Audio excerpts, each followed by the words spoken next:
Boa tarde. Estamos dando início a mais uma atividade do Seminário de Pesquisa do Centro de Pesquisa Clínica Epidemiológica. Hoje temos a honra de receber a professora Márcia Tereza Couto, professora associada do Departamento de Medicina Preventiva, que vai apresentar um tema bastante novo para muitos que trabalham na epidemiologia, que é a interseccionalidade. Professora Márcia, por favor. Boa tarde a todas e todos. É um prazer receber esse convite do Lotuf e da Isabela para discutir esse assunto. Eu queria começar dizendo que a interseccionalidade foi o que me aproximou do Lotufo. No meio da pandemia eu não o conhecia pessoalmente e recebi uma mensagem dele. Márcia, precisamos conversar, eu quero falar sobre interseccionalidade. Então, foi a partir daí que a gente começou a estabelecer algumas interlocuções e que estão virando boas parcerias em projetos de pesquisa. Eu queria começar a falar, o lugar do meu interesse pela interseccionalidade, eu sou, apesar de ser professora da Faculdade de Medicina, eu sou antropóloga de formação, então eu fiz ciências sociais, fiz mestrado em antropologia, doutorado, e só no pós-doutorado é que eu vim trabalhar com aspectos relacionados à saúde e desigualdades sociais. Trabalhando inicialmente com questões de gênero, masculinidade e os impactos das masculinidades ou do perfil das masculinidades para a saúde.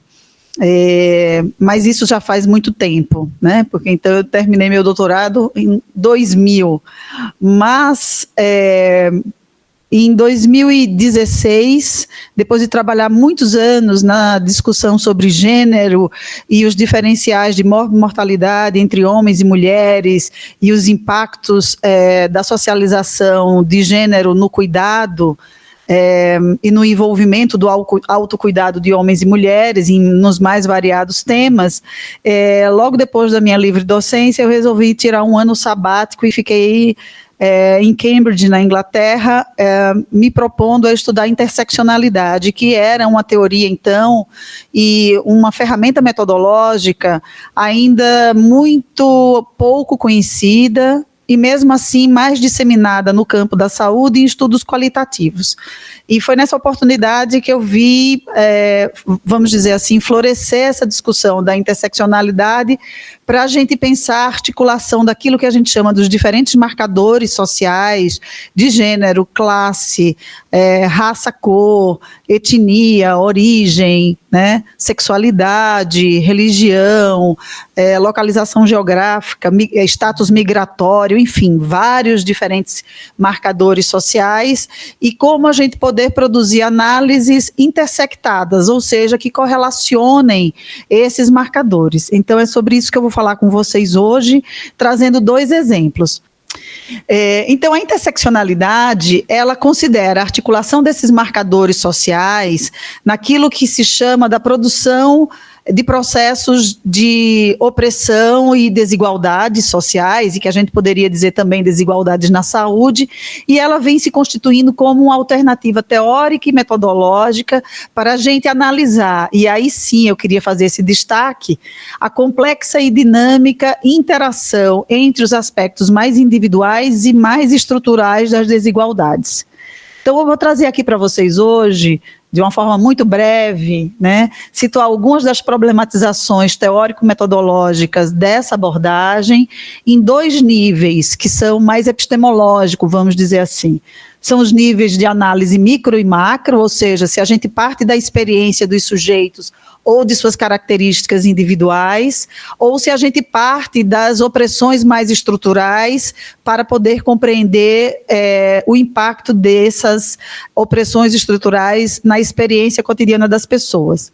E aí eu vou mostrar para vocês 2 produções minhas, com colaboradores. Uma é uma revisão narrativa no campo da saúde coletiva e da saúde pública, sobre como a interseccionalidade tem sido abordada nos estudos em saúde, e o outro é um estudo também, um ensaio crítico-analítico publicado sobre a perspectiva interseccional em desigualdades sociais, especificamente em racismo e discriminação.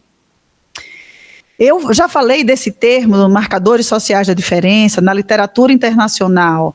A gente, às vezes, não encontra esse termo, a gente encontra o termo categorias de diferenciação social, mas aqui no Brasil e na América Latina, a gente usa muito o termo marcador social da diferença. E eu sempre falo para os alunos, né, seja de graduação ou da pós-graduação, que a gente precisa, para poder pensar epistemologicamente a aplicação da interseccionalidade, já que ela trata da relação entre os marcadores sociais, pensar aquilo que aproxima os marcadores sociais dentro de um sentido comum, né? Então, todo e qualquer marcador social é uma localização do sujeito dentro de um mapa social que vai depender de 4 grandes aspectos. O primeiro são as nossas posições nos sistemas de classificação, então, nos sistemas de classificatórios de gênero, né, que a gente tem ainda um binarismo muito forte só para homens e mulheres, né, muito poucos estudos, ou então só recentemente alguns estudos vêm mais considerando outros aspectos de gênero não binários, por exemplo, a perspectiva dos homens trans ou das mulheres trans, ou mesmo gênero fluido, enfim, mas mesmo se a gente trabalha o binarismo ou o não binarismo, a gente sempre está navegando em termos sociológicos em mapas classificatórios.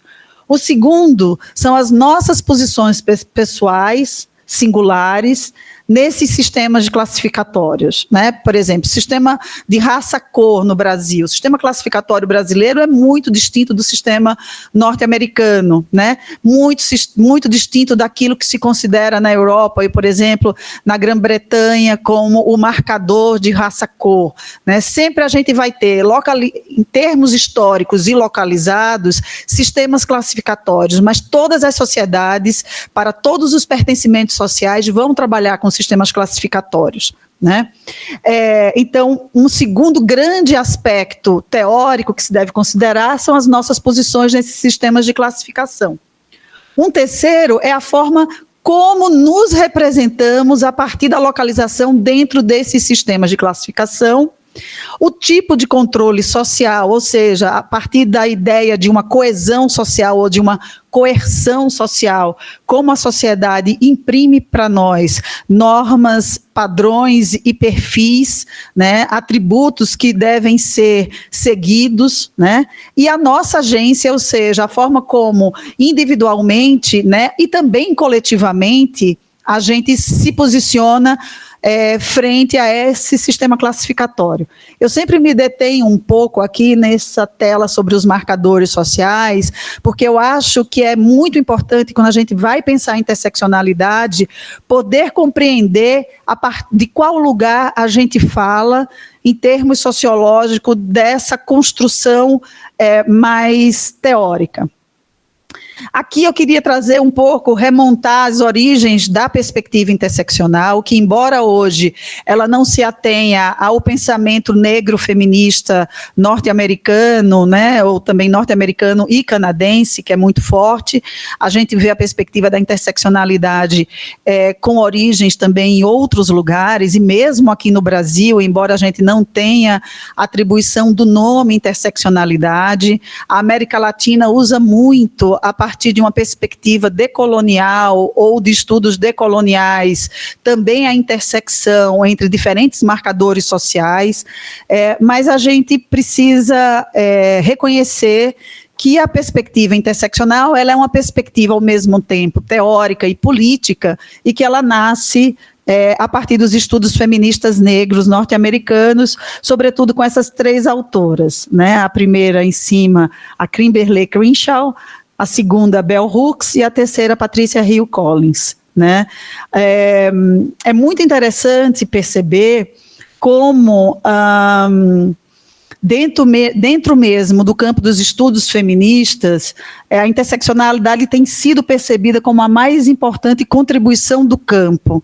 E é paradoxal, porque A interseccionalidade, ela prevê a não hierarquização nas análises ou mesmo nos desenhos de pesquisa, em termos metodológicos, da primazia de uma categoria de diferenciação social sobre as outras, né? E que, portanto, para muitas teóricas feministas do campo de estudos de gênero, é difícil reconhecer a não primazia da categoria gênero como uma categoria explicativa para as desigualdades que as mulheres vivem em diferentes contextos sociais e históricos, né? Então, é um desafio até mesmo para o próprio campo feminista, né? A Crenshaw foi a primeira a cunhar o termo como o uso de uma metáfora. Ela é uma jurista, né? Quando ela estudou e foi chamada a defender mulheres numa ação coletiva contra a General Motors, sobre o pertencimento das mulheres no mercado de trabalho norte-americano, né? Então, ela cunha essa categoria, interseccionalidade, para mostrar a intersecção e discutir e enfrentar o entrelaçamento das desigualdades de gênero e raça na produção de discriminações no mercado de trabalho, né? A Patrícia Hill Collins, ela vai trabalhar a interseccionalidade como um esforço contínuo dentro da perspectiva feminista e dos estudos de gênero, ou Women's Studies, sobre as relações estruturais de poder, raça, classe, gênero, mas também sexualidade, na produção e reprodução de injustiças sociais, né? Em síntese, a gente poderia dizer que o campo da interseccionalidade, ele é um campo situado nas questões relativas a poder e dominação. Então, é um campo teórico, mas também de uma praxis política. Ela é uma estratégia analítica que promove novos ângulos de visão sobre fenômenos sociais e uma praxis críticas, né, onde todos os projetos ou os estudos deveriam implicar uma perspectiva de justiça social. Como eu imagino que muitas das pessoas tenham interesses mais metodológicos, né, eu trouxe um texto que ele é basilar para a gente pensar os pressupostos metodológicos da categoria interseccionalidade, que são 6, segundo a Anne-Marie Hancock, num texto já bem clássico dentro do nosso campo de estudos interseccionais. Mais de uma categoria da diferença sempre deve estar implicada nas análises e nos processos políticos. A gente tem que dar atenção a todas as categorias relevantes, considerando as relações entre elas e pensando que sempre teremos questões empíricas abertas. As intersecções não constituem a simples somatória de partes ou a sobreposição de categorias, né? Mas os pesos e os papéis que cada categoria tem quando colocada em relação com as outras, né? As categorias de diferenciação social ou esses marcadores sociais de diferença são sempre produções dinâmicas, ao mesmo tempo de fatores sociais, institucionais, sempre conectados em todos esses níveis e também no nível estrutural, né? Cada categoria se caracteriza por uma diversidade interior, e aí eu queria chamar a atenção aqui de uma perspectiva de um cuidado ontológico sobre a origem da categoria. Por exemplo, numa análise teórica interseccional, a gente deveria estar bastante preocupado, como, por exemplo, gênero está interagindo com classe social, e eu não estou aqui falando de estratificação social ou de extrato social, estou falando do conceito marxista de classe como uma categoria de diferenciação social, para poder pensar qual é a base ontológica que fundamenta essa categoria classe e qual a base ontológica que fundamenta a categoria gênero, para poder pensar criticamente as possibilidades de relação quando a gente se propõe a lançar um olhar sobre um determinado fenômeno social, uma realidade ou um questionamento em termos empíricos, né? E sempre considerar a interseccionalidade como um paradigma não apenas normativo, teórico, epistemológico, mas empírico, requer tanto que a gente dê atenção para esses aspectos teóricos, como essa abertura dentro do empírico. Eu vou aqui trazer um exemplo muito singular de pesquisas recentes que eu tenho publicado. Eu tenho, uma das minhas linhas de pesquisa é de prevenção ao HIV, onde a gente trabalha com PrEP e PEP. Trabalhando com PrEP entre adolescentes gays de 15 a 19 anos e meninas trans e travestis também de 15 a 19 anos, num estudo demonstrativo epidemiológico, onde tem um componente qualitativo bastante importante, a gente tem produzido análises interseccionais e a gente vê, por exemplo, que em termos do acesso dos jovens aos serviços de PrEP, tanto os meninos quanto as meninas, né, quando da intersecção entre a sexualidade, porque são meninos gays ou meninas trans e travestis, mas com raça, cor, muitas vezes a dificuldade de acesso ou as dificuldades que eles passam no serviço, nos serviços que disponibilizam PrEP, são menos relacionadas à dimensão da sexualidade, da vivência da sexualidade, até porque são serviços treinados para acolher essas sexualidades não heteronormativas, mas a questão do racismo. Seja o racismo que eles enfrentam nos transportes públicos, né? E quando esse racismo, né, sobretudo em relação à cor e à raça, ele se articula com a expressão de gênero não normativa e uma performatividade de gênero mais afeminada, né?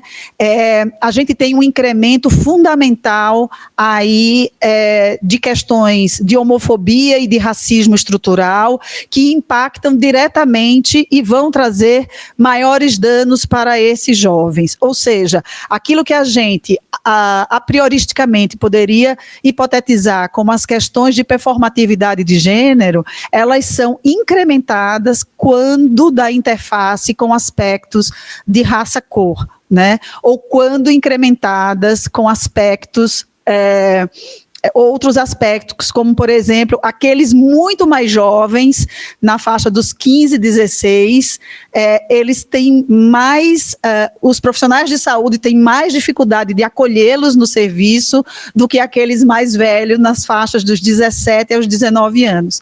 Então, a gente vê aí uma complexidade desse entrelaçamento, ou que a gente poderia chamar de intersecção, seja na experiência individual desses sujeitos, também visibilizada no nível das instituições que reproduzem muitas vezes padrões normativos societários e de preconceitos e discriminações que não são necessariamente exclusivas do serviço, mas são de aquilo que a gente poderia chamar de um construto social e simbólico mais amplo, como o racismo e a homofobia, né, que vai aparecer da hora que esses jovens põem o pé para fora de casa até a chegada no serviço e a forma como vão fazer uso dessas profilaxias. Eu queria trazer aqui para vocês, então, um exemplo, dos dois exemplos que eu ia trazer. Esse primeiro já está antigo, né? Acho que a gente publicou em 2018, 2019, foi uma revisão tentando identificar, a partir dessas questões, qual o estado atual do debate teórico-metodológico da interseccionalidade no campo da saúde pública, que é a minha área, como os autores do campo, nacional e internacionalmente, usam a linguagem teórica e os fundamentos metodológicos, e quais suas potencialidades e limites no tratamento das desigualdades e busca de equidade no campo. Então, a gente, ao final, né, de toda a triagem, a partir do prisma, a gente analisou 30 referências. Aqui, ainda em 2018, a gente percebe, né, que a grande parte dos autores são norte-americanos ou canadenses, né? Acho que ainda nessa época não tinha nenhum estudo da América Latina, por exemplo, nem do continente africano. Então, aí uma concentração bastante importante, né, com 3 grandes eixos de discussão, né, como o debate teórico-metodológico ainda era muito recente no campo da saúde, advindo de perspectivas do campo das ciências sociais e humanas, sobretudo do pensamento feminista, grande parte dos estudos se volta para discutir aspectos teóricos metodológicos, né? Alguns marcadores sociais são sempre privilegiados, gênero, não sei se é raça, e orientação sexual, etnicidade e orientação sexual. E a gente também tem aí uma perspectiva, dado essa dimensão de uma perspectiva teórica e política, alguns, muito poucos ainda, estudos preocupados em trazer a discussão para o campo das políticas e práticas de saúde, né?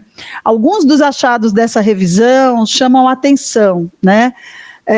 O debate fortemente anglo-saxão, a produção destacada eminentemente feminina, 27 dos artigos eram das mulheres como principais autoras,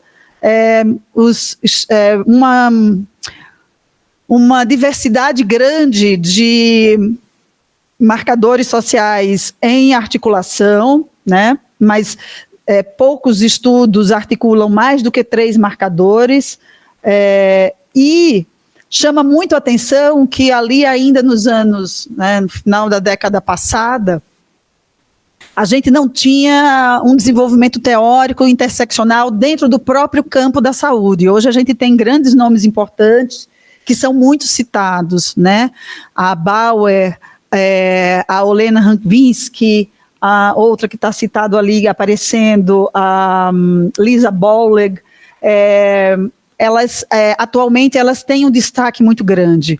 No início da penetração da discussão da interseccionalidade no campo da saúde, eminentemente as grandes referências teóricas são referências de outros campos disciplinares que não a saúde, né? Todos os estudos demonstrando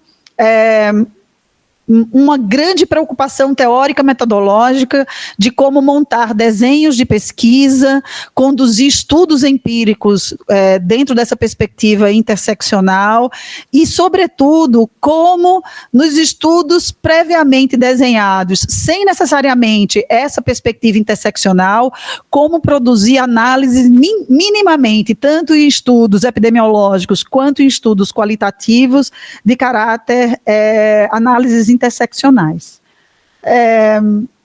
Chama também muita atenção, né, as principais temáticas onde esses estudos e essas discussões estavam se constituindo até aquela década, né, até os últimos anos da década passada. Temas consolidados no campo do HIV/AIDS, na saúde sexual e reprodutiva, estudos de raça, coetnia, estudos com população LGBT e outras minorias culturais. Ou seja, aqueles temas mais clássicos da epidemiologia e os temas mais clássicos da saúde, né? Vamos pensar aqui, saúde do trabalhador, doenças crônicas não transmissíveis, né, e violência, por exemplo, né, que hoje em dia a gente já vê nos estudos de violência muita tentativa e exercícios interseccionais, naquela época ainda não existia, ou seja, a penetração continua ganhando relevância, mas ela emerge sobretudo a partir dessa área temática. E o segundo exemplo que eu queria trazer para vocês, durante a pandemia, acho que 2021,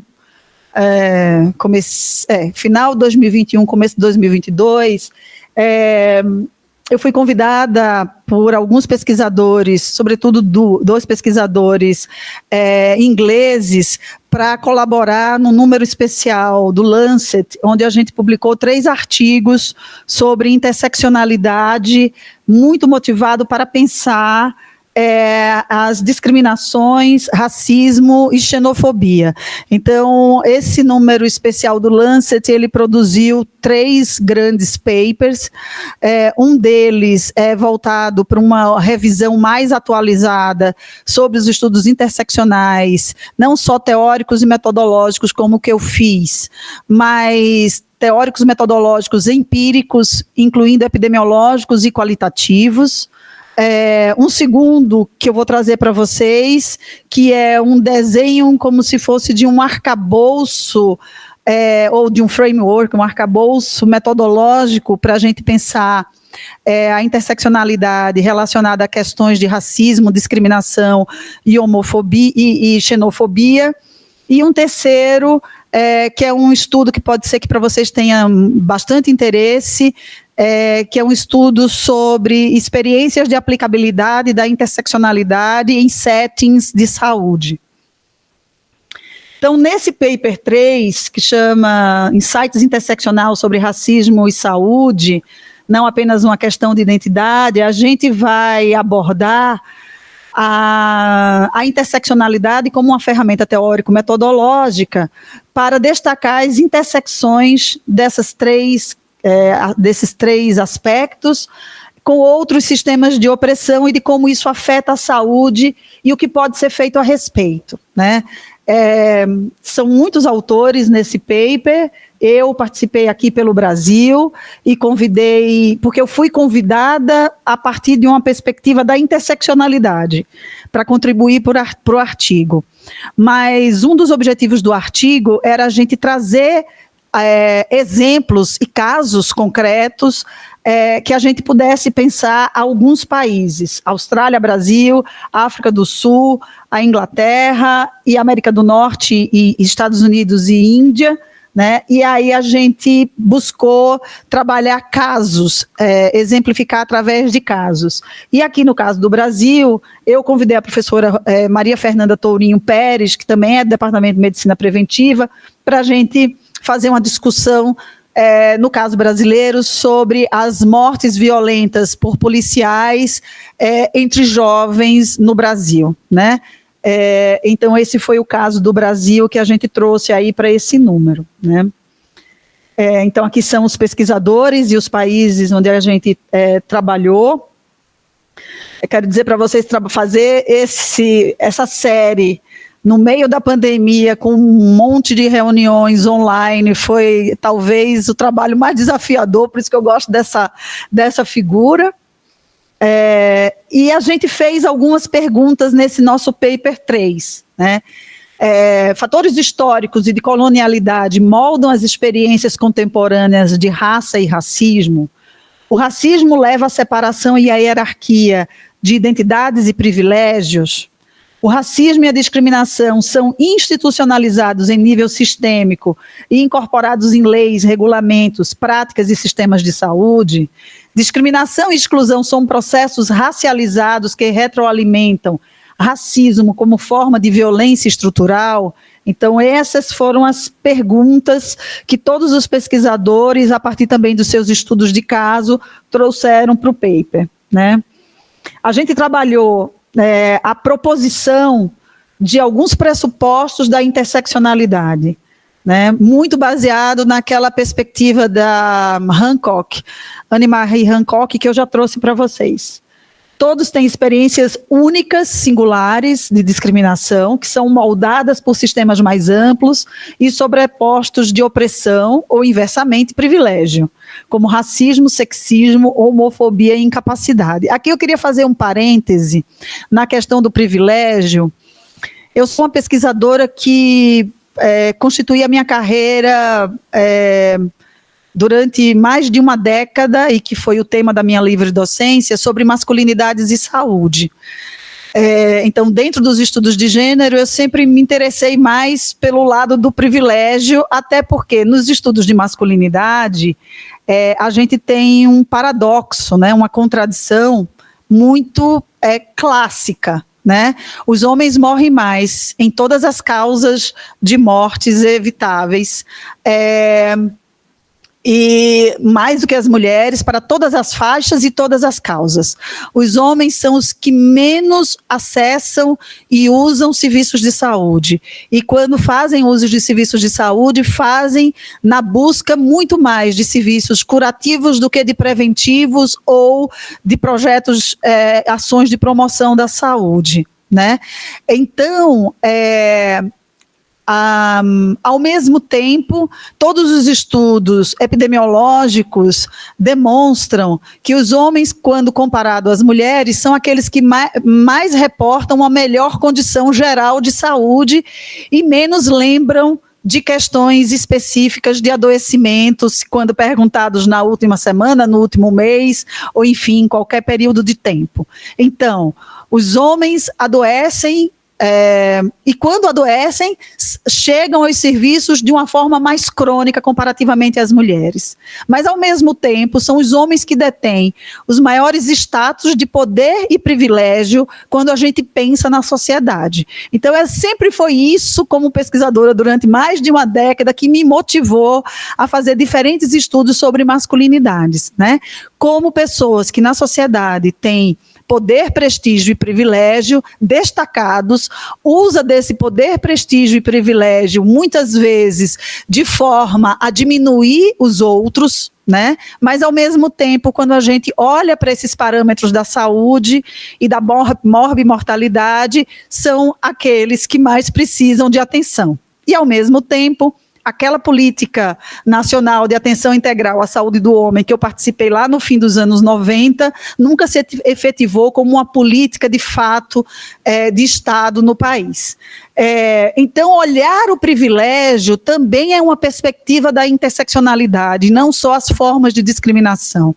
Até porque, em sociedades tão desiguais como o Brasil, Estados Unidos, e a gente pode pensar outros países, pensar o privilégio significa também estar atento a como esses privilégios perpetuam desigualdades sociais, né? Então, não é que a interseccionalidade só olha para a discriminação e para a dominação, ela também deveria estar atenta para pensar os privilégios, né? Essa figura aqui, ela é bastante interessante, né? Onde a gente propõe nesse artigo essa base mais profunda, né? Onde a gente tem desde a história, né, as histórias de colonização, ou as histórias, sobretudo nos países do sul global, né, e como isso vai efetivar sistemas simbólicos de opressão, né, que vão ser reproduzidos de forma, muitas vezes, acríticas ou não, né, em níveis institucionais e mesmo no nível da saúde, né, e que vão trazer diferentes cargas de privilégio e também de discriminação nas experiências das pessoas, seja em termos da sua saúde física, da sua saúde mental e mesmo na forma como as pessoas se percebem ou não como cidadãs ou como detentoras de direitos para acesso à saúde ou a outros direitos mais amplos. Nesse artigo, a gente advoga a atenção às raízes da desigualdade, né? E, sobretudo, o Lancet, os editores sempre pediam para a gente, então vale a pena se debruçar sobre esse artigo, não só naquilo que a gente reconhecia a partir dos nossos estudos, mas das implicações dos nossos achados para a saúde. Então, a gente recomenda naquele artigo que imposições de soluções tecnocráticas que negligenciam as causas profundas de desigualdade e marginalizam conhecimentos locais servem para consolidar ainda mais as desigualdades globalizadas em saúde, e é preciso abordar essas causas profundas de opressão em conjunto com o sistema colonial, capitalista e globalizado de subordinação, né? Eu acho que já é a última. Eu queria aqui só dizer para vocês que eu acho que a interseccionalidade, tem algumas pessoas, acho que em 2022 teve um Congresso Brasileiro de Epidemiologia, que foi em Fortaleza, e mesmo eu sendo do campo qualitativo, me chamaram para compor uma mesa sobre interseccionalidade na articulação no campo da epidemiologia, né? Acho que tem nomes brasileiros bastante importantes, Laio Magno, da Universidade Federal da Bahia, e um outro colega que a gente vai publicar agora um capítulo sobre interseccionalidade. Acabei de esquecer o nome dele, é a velhice, é o cansaço. Mas João Bastos, desculpa. João Bastos tem trabalhado muito, sobretudo em colaborações internacionais, uma perspectiva de modelagens, de análises interseccionais para o campo da epidemiologia, que eu acho que vale muito a pena acompanhar o trabalho dele, né, assim como o trabalho do Laio Magno também.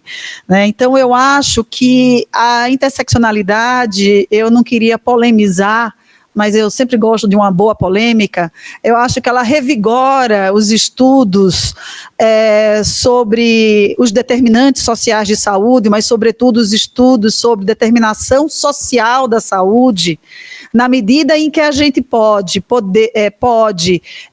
não jogar fora o bebê com a água do banho, não jogar fora todo o arsenal teórico-metodológico de classe marxista, que, sobretudo aqui na América Latina, deu base e fomentou grandes abordagens sobre as desigualdades sociais, mas renovar e propor diálogos bastante ricos e interessantes de como outras perspectivas sobre desigualdades sociais, não advindas necessariamente do campo marxista, mas do campo feminista, pode trazer olhares novos, complementares, e um diálogo mais arejado sobre a determinação social do processo saúde e doença. Então, acho que era isso, e eu fico à vontade para as questões. Obrigada.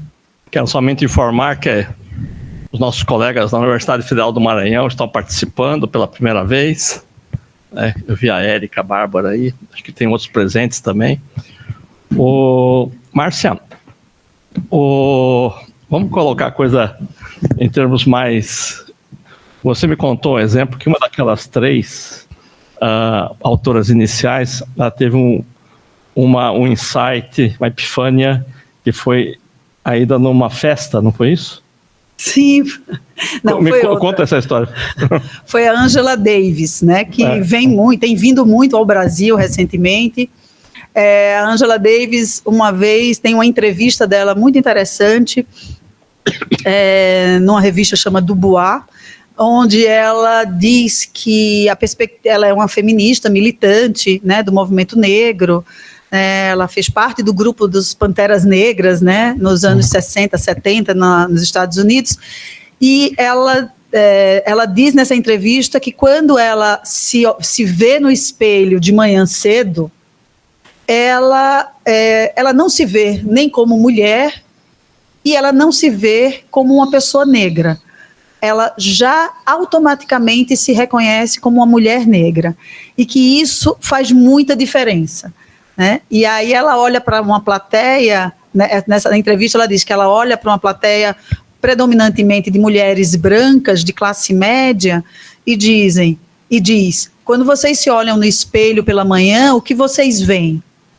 E, de fato, quando eu me olho no espelho de manhã, antes de ler essa entrevista da Angela Davis, eu me vejo como uma mulher. Posso até hoje me ver como uma mulher de meia idade, mas eu me vejo como uma mulher. Mas é completamente diferente da existência e da experiência de já ter intersectado classe e gênero, raça e gênero, e também classe, né? Eu imagino as nossas mulheres negras e pobres como se veem de manhã, se tiverem um espelho para se olhar ao fazer sua higiene. Com a pergunta... Podemos. Uma das coisas que me chamou a atenção recentemente, isso foi um pouco antes da pandemia e depois durante a pandemia, é um pouco a questão do decolonialismo e da questão norte e sul. Então, nós fazemos parte aí do Global Burden of Disease, e foi muito interessante que o pessoal fez uma análise da mortalidade, né, em todos os países. E eles colocaram uma questão que muito mais mortes por opioides no Brasil do que a gente imaginava, né? E aí, eu fui uma das pessoas que falei assim, isso não existe, né? Praticamente não existe consumo de opioides como tem nos Estados Unidos, né? A resposta foi, eu acho que vocês estão tendo subnotificação, né? E o pior é que teve brasileiros que estavam entrando nisso, né? Como se um fenômeno próprio deles tivesse que existir aqui, se reproduzir aqui, né? Para mim foi um grande exemplo assim, de como isso é imposto, né? Eu tenho um exemplo, eu falei da minha linha de pesquisa de PrEP e PEP, mas minha segunda grande linha de pesquisa é em hesitação vacinal, que não tem nada a ver com PrEP e PEP, mas enfim. E eu tenho agora, estou com um estudo colaborativo com a África do Sul, a Universidade de Cape Town, no edital universal do CNPq, sobre hesitação vacinal. Os nossos achados, eles são muito interessantes, né? Primeiro, que a gente tem algo do privilégio muito claramente colocado. Quando a gente pensa e pergunta e faz grupos focais, tentando relacionar o aspecto de classe e posição social e raça-cor, né? E a gente aí tem uma divisão muito clara de sociedades racializadas, Brasil e África do Sul. Sobre a tomada de decisão em vacinar, ou se vacinar, ou vacinar os filhos contra a Covid, fica muito claro, né, a lógica, que eu poderia dizer individualista, né, muito centrada numa elite classe branca, classe média e branca, né, para a qual a perspectiva sanitária das vacinas importa menos do que a liberdade individual. Enquanto as populações racializadas em ambos os países não têm o referencial individualista não estou dizendo, estou falando de uma forma geral, não estou falando que possa ter casos singulares, é diferente falar de uma tendência do que falar de casos singulares, mas chama muito a atenção que a recusa vacinal, ela é no campo do privilégio e não no campo da falta, né? Então, também é mais um exemplo para a gente poder pensar como os estudos sobre privilégios ou grupos privilegiados nos informam muito sobre fenômenos que acometem a sociedade como um todo, né? E o quanto é importante a gente pensar interseccionalmente, tanto em estudos claramente onde você quer fazer uma reparação já imediata, quanto em estudos onde você quer explorar aspectos das camadas privilegiadas para poder entender outros fenômenos globais e as desigualdades que envolvem esses fenômenos.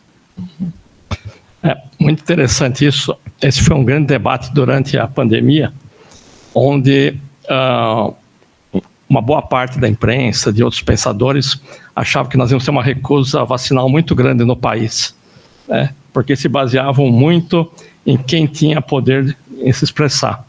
E eu me lembro que eu combati isso aí num artigo e mostrei o seguinte, que ao mesmo tempo, acho que foi em 2017, quando voltou a febre amarela aqui próximo de São Paulo, teve um momento que faltou vacina em São Miguel Paulista e quase houve um motim na cidade porque a população inteira queria se vacinar para a febre amarela e ao mesmo tempo existia uma discussão vinda aí numa rede aqui também de São Paulo, onde se questionava a MMR, né, porque era um provável risco de autismo na época, se falava isso, né? Então se mostrava, né, a diferença que existia da compreensão da vacina em dois segmentos da população.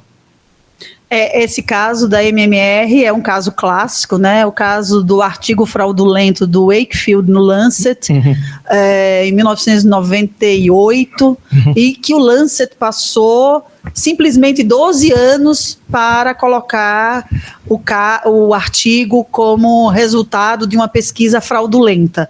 Então, internacionalmente e mundialmente, a questão da hesitação vacinal, que a gente chama de moderna, Até porque antes de 2014 não existia esse conceito, o conceito foi cunhado em 2014 por um grupo operativo da OMS. Antigamente a gente chamava de não vacinação ou anti-vax, vamos dizer internacionalmente, né?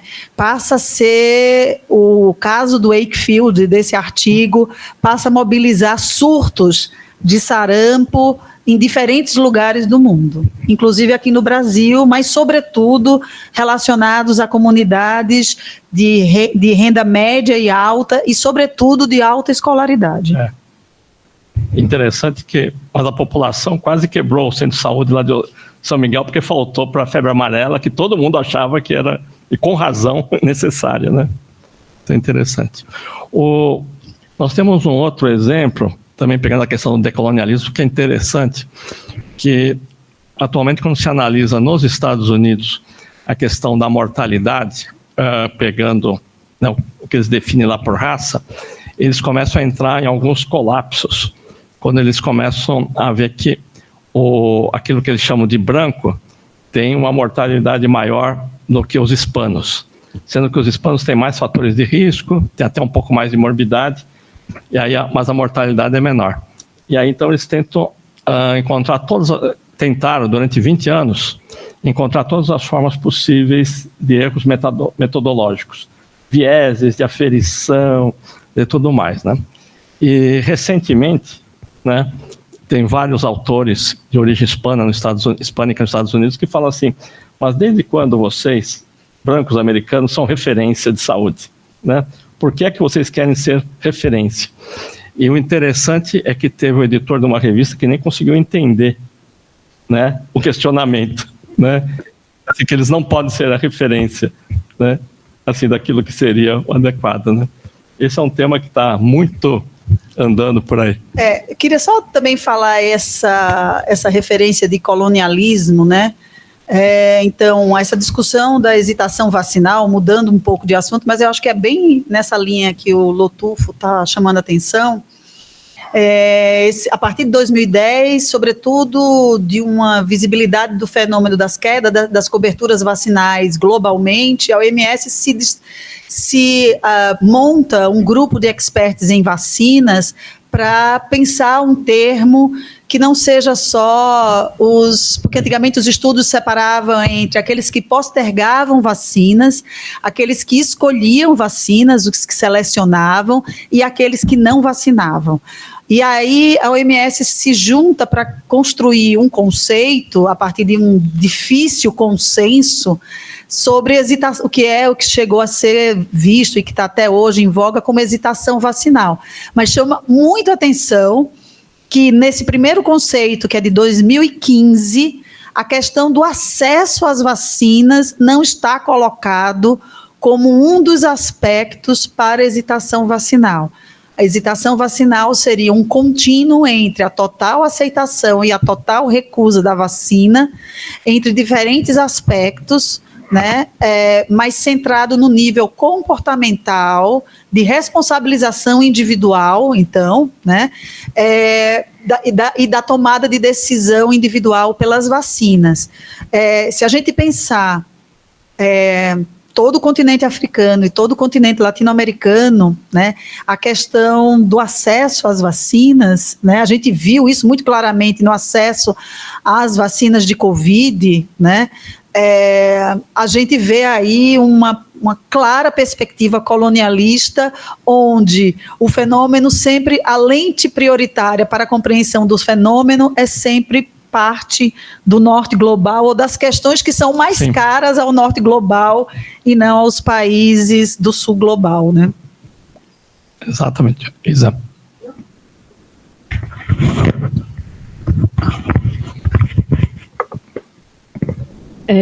Muito legal, Márcia. Quando eu me olho no espelho, eu também me vejo como uma mulher, só. Não tem... Ou seja, não é um problema para mim, né? E eu acho que teve vários momentos onde eu tive alguma percepção sobre isso. Primeiro, quando eu trabalhei numa unidade básica de saúde, o Vila Dalva, e eu atendia majoritariamente mulheres, e mulheres negras e crianças. Por quê? Porque os outros estavam em algum tipo de atividade social e sobravam aquelas que tinham tempo livre para ir na unidade. Isso é uma coisa que, na época, me fez pensar assim. Depois, quando começou a produzir o Elsa, veio muita questão da interseccionalidade, que principalmente o Rio e Bahia trabalhavam muito, e eu achei que era uma coisa muito, muito legal, muito importante, né? E na pandemia, aí, né, entre aquelas coisas que você vai fazer, né, eu descobri que eu li autores ocidentais, brancos, homens e mulheres até, mulheres. Mas que eu não sabia nada, eu não tinha lido autores africanos, e aí eu comecei a Laura trabalhou numa editora, ela é editora de arte que publicava alguns livros, e muitos são livros de mulheres negras. E aí eu tive contato com esse outro mundo, que foi uma coisa que me deixou assim, né, coisas que você capta mais superficialmente, mas que você não introjeta na sua realidade. Então, esse, para mim, na pandemia, foi um exercício muito importante, né? De ler autores negros homens e muito autores negros mulheres, né? E recentemente aí a gente acabou indo para a Índia por uma questão, uma amiga que se casou na Índia, nós fomos para a Índia, a gente entrou numa livraria e a gente perguntou, a gente quer ver livros de autoras indianas, né? Eles falavam, não. E começava a trazer um monte de livros sobre homens, né? E aí ele foi tirar uma foto com a gente lá e tinha uma indiana que tinha uma pele mais escura. Eu falei, vem tirar a foto com a gente, vem. Aí não, ele deu para ela a máquina fotográfica para ela tirar a foto, né? Então, ele falou que não tinham, quando a gente sabia de milhões de autoras que já tinham publicado os livros na Índia. Então, são questões aí que às vezes a gente deixa passar, mas que são realidades horríveis em vários lugares do mundo e que a gente não... se você não mergulhar um pouco nisso de uma forma mais intensa, você pode passar a sua vida inteira sem perceber, eu acho, né? Mas agora, mudando totalmente disso, você falou que as unidades elas estão mais receptivas aos que têm acima de 15, de 16, 17 anos do que aos mais jovens. O que acontece aí nessas... Eu sempre falo que a medicina, eu não, né? A professora Lília Schreiber cunhou esse termo e eu, como socióloga, eu acho que é um termo muito interessante. A medicina é uma técnica sempre moral dependente, como qualquer outro trabalho, como qualquer outra técnica. E mesmo quando são treinados no campo do HIV, da prevenção do HIV, da sexualidade, enfim, temas correlatos, dimensões de moralidade e de adequação de comportamento geracional sempre é uma marca muito visível nos profissionais de saúde, né? Vide a questão da gravidez na adolescência, que eu não estou descartando aqui a seriedade e a gravidade do problema, mas da forma como ele é abordado, e mesmo a prevenção à gravidez na adolescência é abordada nos serviços de saúde, né? E para o HIV, e sobretudo PrEP, que é uma profilaxia que se apresenta como já imediatamente, não como oposição ao preservativo, mas como uma alternativa para o não uso do preservativo, seja ele episódico, no caso da PEP, seja ele contínuo, no caso da PrEP, traz um enfrentamento ainda maior em termos de aspectos de moralidade dos profissionais de saúde. Então, eu acredito a essa dimensão. Interessante. Muito bom. Bom, eu queria comentar que a professora Isabela, após quase 3 anos nos Estados Unidos, em 1999, ela fez o seguinte vaticínio: esse país terá muito antes um presidente negro do que uma presidente mulher. Olha, um analista política. Ela falou isso, porque assim, a questão de ser mulher nos Estados Unidos é pior do que ser negro. Ela disse isso após 3 anos de vivência no país. Na verdade, o que me chocou é que no Brasil, você é uma mulher pobre, você tem uma creche para deixar seu filho e tudo bem, você vai trabalhar. Nos Estados Unidos, a mulher que não tem um nível universitário, né, ela tem um emprego que paga pouco. O número de filhos por mulher lá é maior ainda, né, tem gente com 3, 4 filhos, e elas param de trabalhar porque é mais custo efetivo para a família que ela tome conta das crianças do que ela pague um lugar para deixar a criança, que é um preço extremamente elevado, né? E outra coisa também que a gente ficou num condomínio lá onde tinham os pós-doc japoneses, coreanos, né?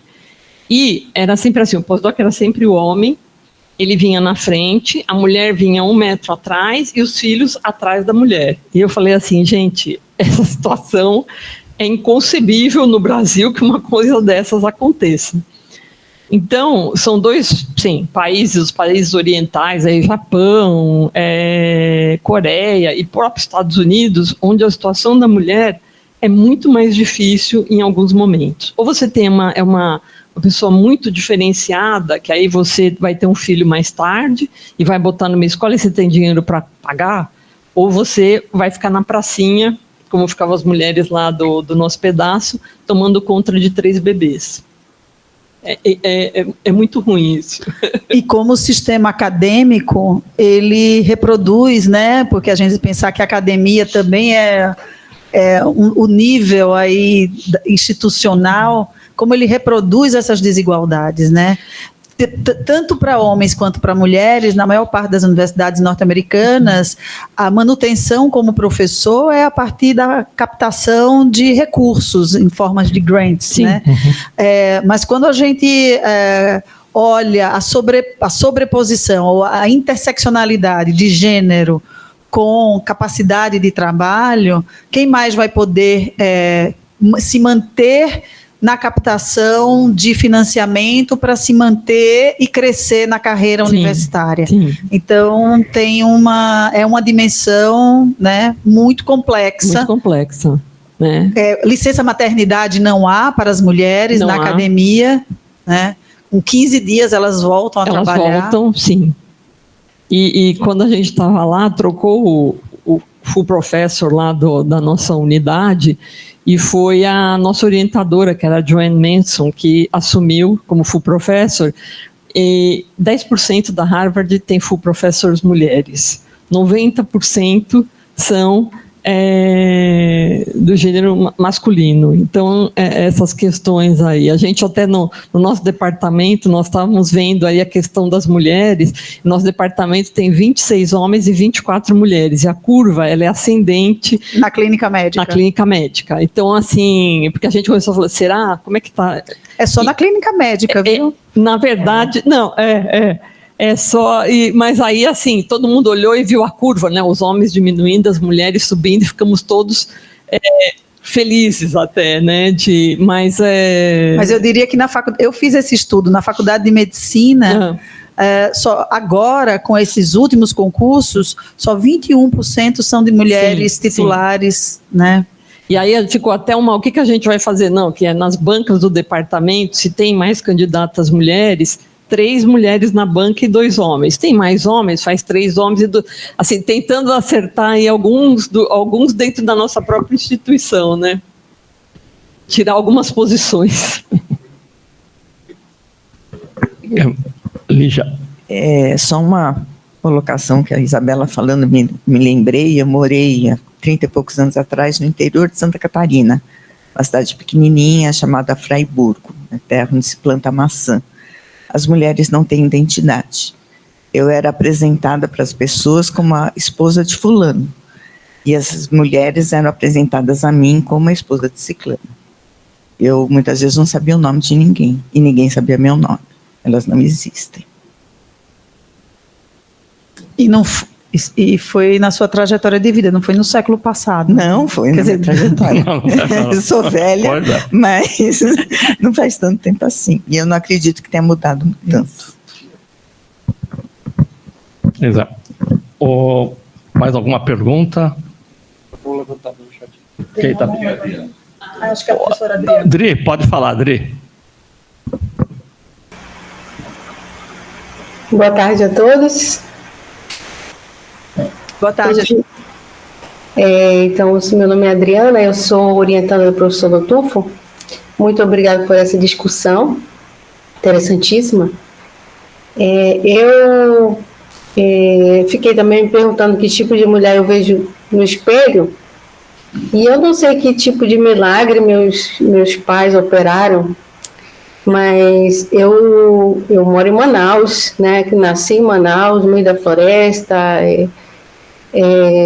tive uma educação tradicional e eu me enxergo como mulher, não vejo que o lugar de onde eu venho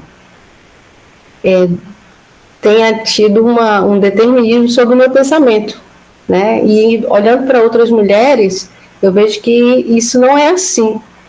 Talvez uma parte da minha educação me deixou livre para pensar e escolher. Então, recentemente eu fui abordada, eu tenho um Instagram profissional, eu sou médica, sou radiologista, e uma seguidora me mandou um vídeo sobre uma campanha que está acontecendo nos Estados Unidos, porque identificaram que a partir de cerca de 7 anos de idade, já se percebe na resposta das crianças, meninas, uma tendência à redução da capacidade de sonhar em voar alto. Então, os brinquedos direcionados às meninas, os brinquedos direcionados aos meninos, ali por volta de 4, 5 anos, você pergunta para uma menina, ela quer ser astronauta, ela quer ser presidente, mas aí a partir dos 8 anos você faz as mesmas perguntas e a menina já fala que quer ter uma boa casa, que ela quer encontrar um príncipe, e que os meninos continuam falando que querem ser astronautas, presidentes, etc. Então eu me vi nessa posição e pensei que esse tipo de fenômeno não aconteceu comigo, embora eu seja considerada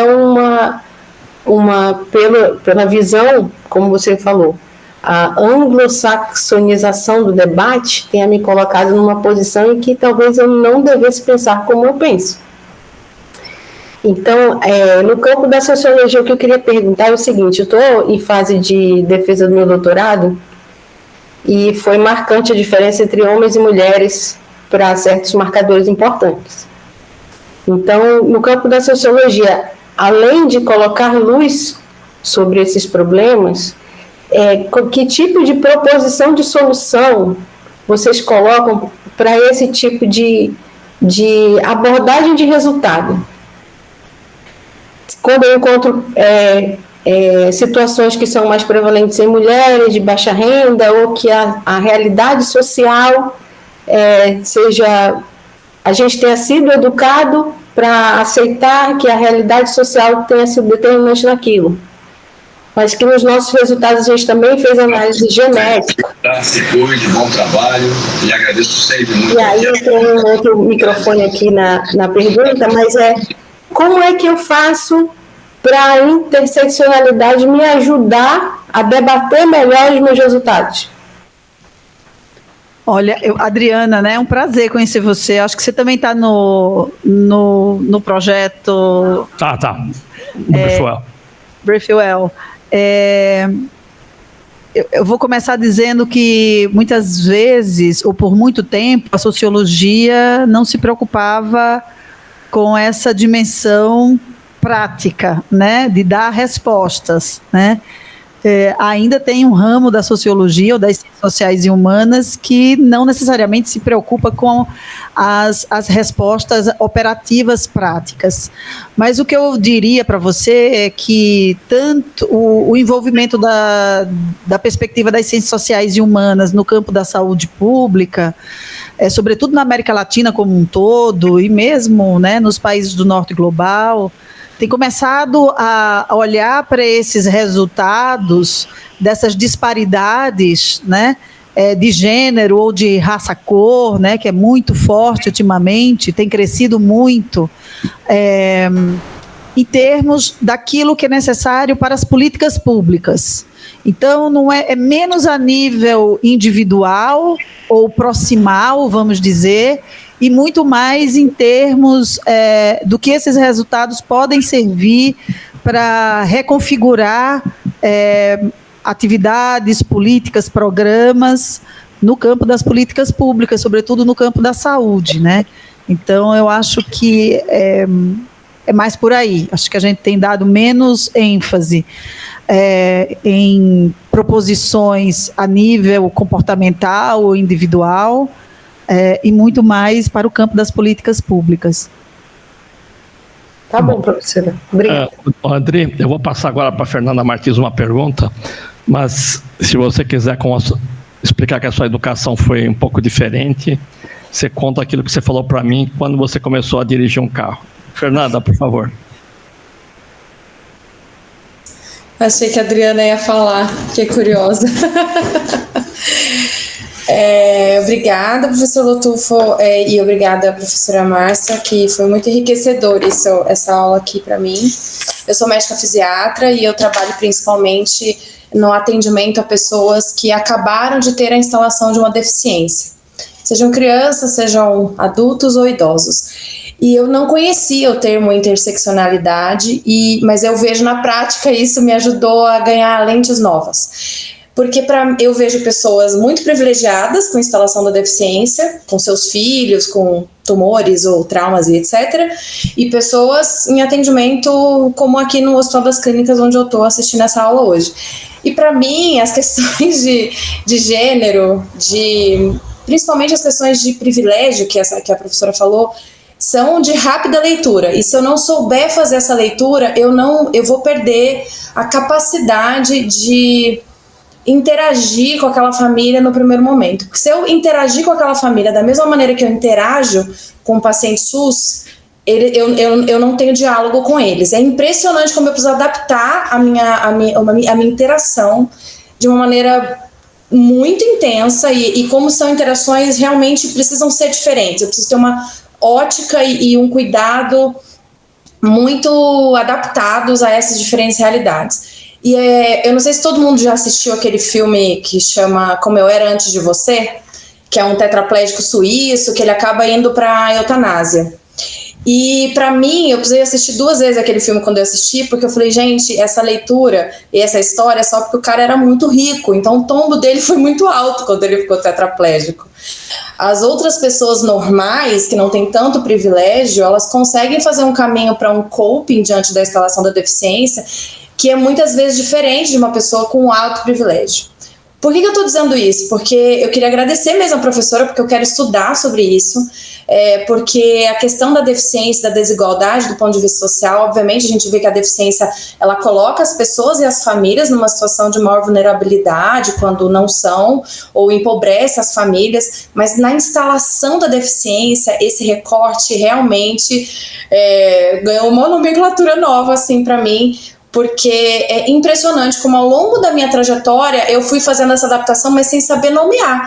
E eu agradeço por ter conseguido uma nova leitura e um novo campo epistemológico aqui para poder entender as coisas que eu preciso fazer no meu campo de atuação. Era isso, e se você tiver algum comentário para enriquecer a minha fala e a minha percepção, eu gostaria de tê-lo. Muito obrigada. Muito obrigada. É Fabiana? Eu não consigo ler. Fernanda. Daqui ali eu não consigo ler o nome. Fernanda, muito obrigada. E você sabe que eu até um pouco me culpabilizo porque eu não trouxe a deficiência. Ela tem sido retratada na literatura interseccional, sobretudo internacional, como um dos marcadores sociais, assim como gênero, raça, cor, sexualidade, mas que eram tantos aqui que eu resolvi não privilegiar só aqueles mais comumente abordados, né? Mas a deficiência ou a incapacidade, ela tem sido retratada como um desses marcadores sociais que é um sistema classificatório que posiciona as pessoas no mundo.